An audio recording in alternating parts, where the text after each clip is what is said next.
كانت الوالد عادل الزهراني هو عازف جيتار، أول عازف جيتار كلاسيك في السعودية احتمال كبير.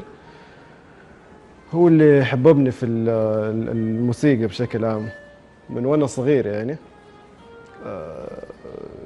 من قبل ما أخش المدرسة حتى.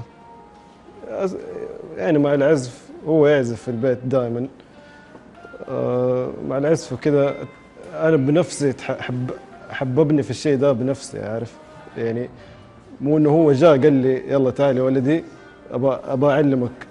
انا بنفسي حبيت الشيء ده بسبب انه كان هو يعزف ويسمع. شاركت فيه كذا كذا مره، يعني يمكن فوق 4 5 مرات يعني.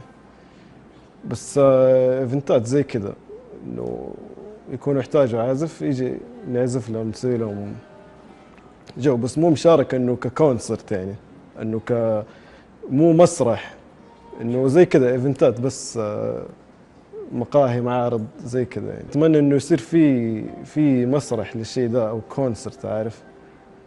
وممكن احتمال كبير لانه في عزيفه اولاد وبنات في السعوديه هنا كثير في البيانو بس، وفي كل في آلات كثير مره. يعني انا بتكلم عن البيانو بس، في عزيفه مره كثير، بس انه زي كذا ما هم معروفين، عارف.